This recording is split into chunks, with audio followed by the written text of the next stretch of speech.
Hello, everybody, and welcome. Goshinkan Karate is an organization that started many decades ago, and today we have developed a series of lessons leading from white belt to black belt and beyond, so that you, the home viewer, can practice karate in your own homes, in your own private settings. What really is your karate all about? Well, Goshinkan Karate is a traditional karate, which means that we practice the physical, the mental, and the spiritual. Now, what is physical? Physical is the actual defense using the body. Mental is the mental disciplines that go with karate. It's about developing self control, and involved in all of that is the meditation. So we teach a lot of meditation so that people learn to control their minds. The spiritual aspects is not anything to do with religion, but more to develop the character. So our goal at Goshinkan Karate is to develop the human character, to develop goodness, to help people to build more goodness and kindness and tolerance and love in their own being. So this life, this human life, can become better.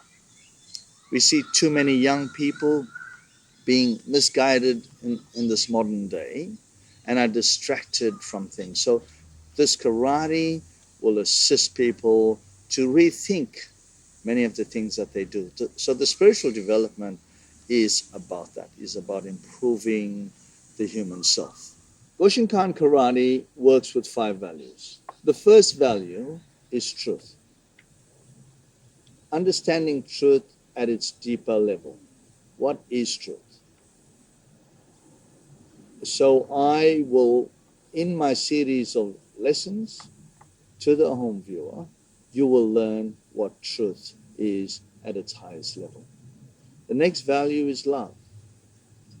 Love is about connecting with people, connecting with family, connecting with everything around us. The third value is peace. How do we attain peace? What is real peace all about? Right conduct follows peace. Doing the right thing, doing your duty as a parent to your family, doing your duty as a child to your parents, doing your duty as a worker to your employee. So it's about duty. The final value is nonviolence. Nonviolence is about your total attitude to life. Nonviolence in terms of, don't have a violent attitude towards people, don't have a violent attitude towards nature. Use proper terminology when you talk to people. Try not to hurt people. So our goal is to develop these values in the human person, so this world can become a better place. You talked a moment ago about non-violence being one of your values, but isn't karate in itself a form of violence? I'll answer that. The karate started about 5,000 years ago. It has an amazing history. This art started in India. It traveled to China. It traveled to Okinawa, and from Okinawa to Japan. Throughout its journey, it was about developing oneself in terms of the spiritual nature. So nothing in the traditional forms has anything to do with violence. It's all about defending oneself in terms of when they get into situations where they can't, when they're going to be harmed. So karate can be used for that purpose. The teacher that I know, Gogun Sensei, has been very strong in terms of the art not being used for violent means. Okay, I understand what you're saying about it being not violent and that it's about defending yourself, learning to defend yourself, conditioning. I'm a woman over 50. How difficult is all of this for me to learn? Karate is designed to be easy. It's designed to be simple. Under proper instructions, you, the home viewer, will find it very simple to follow. There's nothing complex about this. People of any age can do this art. You will observe from the lessons how simple it is. There's nothing in karate that says that you have to rush anything, that you have to overexert yourself. It is practicing the art at your pace, at your pace. So people of any age can do. Those exercises that seem difficult and hard, don't do. My advice, don't proceed with that kind of action. But in terms of myself, I'm pretty close to 62 at the moment, and I do things with ease.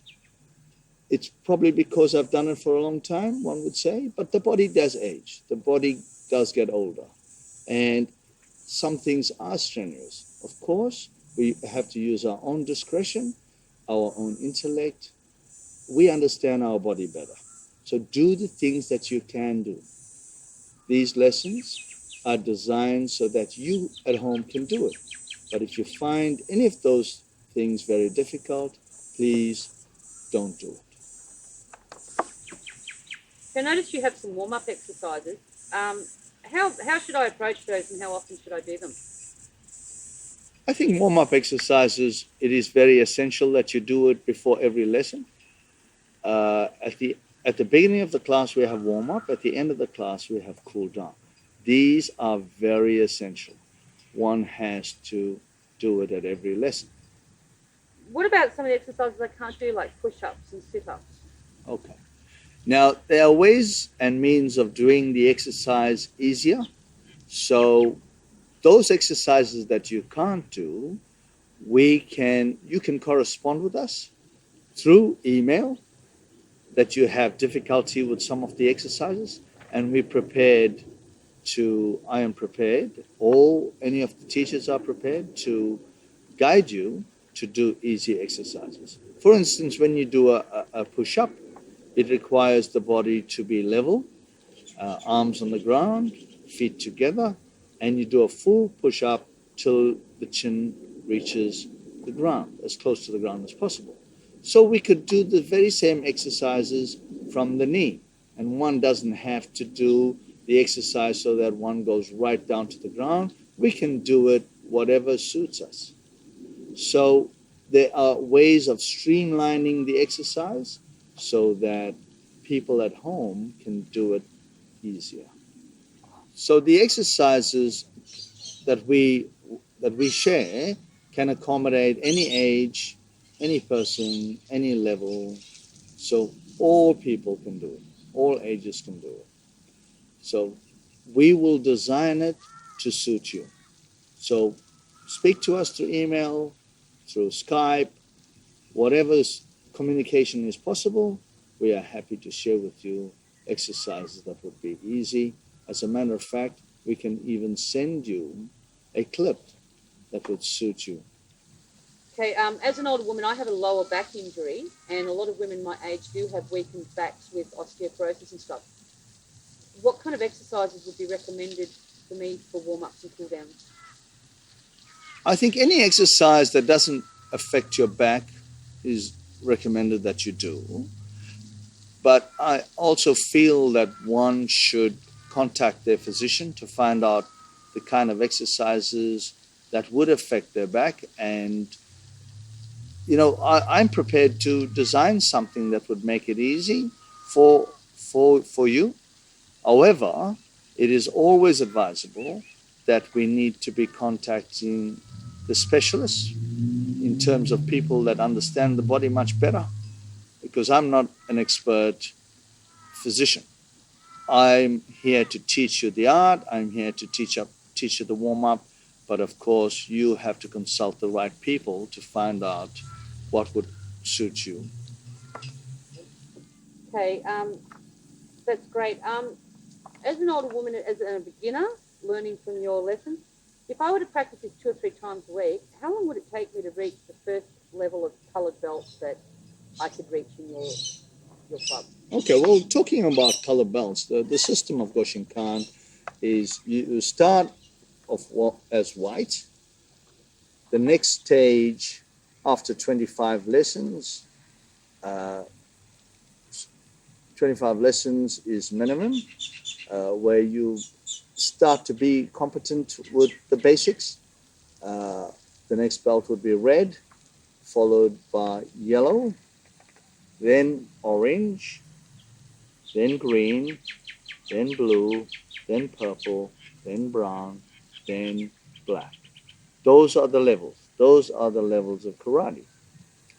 However, you are practicing at your own pleasure, your own time, so I can't really predict how long it's going to take you.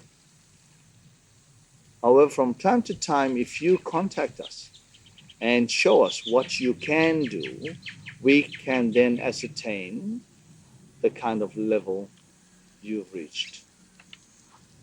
Okay, I understand that what you're saying is going to take a lot of commitment and time and practice from me. But I've heard it said that working your way through the coloured belt is basically learning the techniques, but getting to the black belt, once you get there, it's when the hard work really begins. What does that mean? Well, firstly, I'd like to say that we don't practice karate for belts. Belts is just an achievement. You've accomplished a certain syllabus, you know the technique, you get a grade. But grading is not important. This is about defense. It's about developing the physical defense. It's about developing the mental attitude. It's about developing your character. That is the main purpose of it all. The belts is just secondary. So your period of time in which you practice and become proficient in the art is the time that you choose. So arriving at a certain belt to me is not important. To me, it's what you aim to achieve out of this. As a viewer, buying these from you and living on the other side of the country, is it possible at any point in the future for me to actually come to you and be graded for the level that I'm at? I know I can communicate and I can send you clips of it, but can I come to you and be graded somewhere down the line to see what I'm really at? Absolutely. Our doors are open. You know, once you join the program and become part of us, then you're a student. You're a student of Goshinkan. Our doors are open. You're welcome to come to our dojo at any time to be tested on your abilities. Feel free. We would love to have you. So I would say when you're ready and you're willing to come, we're happy to have you. Is it likely that some point down the line you might say once a year set up a time when various students could all come for a weekend and do that together? Absolutely, we can do that as well. We can have a number of people come together. We will be having seminars and workshops so people develop their abilities. We can have a yearly event or a 6-month event. It depends on the number of people that are interested in our programs. So you talked about having seminars and possibly having some of us digital students coming in town. Um, a lot of places do things like tournaments and competitions, but I think I'm too old for that. I don't want to do that. What's all that about? Do you do that? Well, Goshinkan Karate is committed not to do any competitions because we believe, and this is just our belief, and each to their own, each system to their own. I do not say to other people you shouldn't be doing competitions or you should do competitions. But my philosophy and my teaching and my relationship with my teacher, I've come to realize that competition in karate is something that we don't do. Our main objective is to develop the students so that they defend themselves. That is the prime goal. The second is about the mind, and third is about spiritual development. So we believe that people are affected by gain and loss. If people win tournaments, they are elated. If they lose, they're depressed. You can only have one winner. But to me, as student, all students are winners. The very fact that you're participating in an activity such as this, you are a winner because you are interested in developing yourself for the purposes it is designed for. And karate, from its journey, from its 5,000-year-old journey, is about that development. It's about the physical development for defense, the mental development for the mind so that we are disciplined, and for the spiritual development so that we develop love, so we can love people and love nature and love life itself. That's its practice.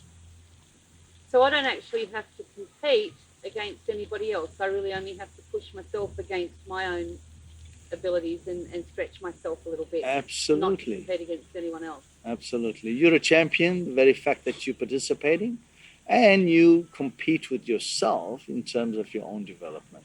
You do it at your own pace, at your own leisure. This is what life is all about, isn't it?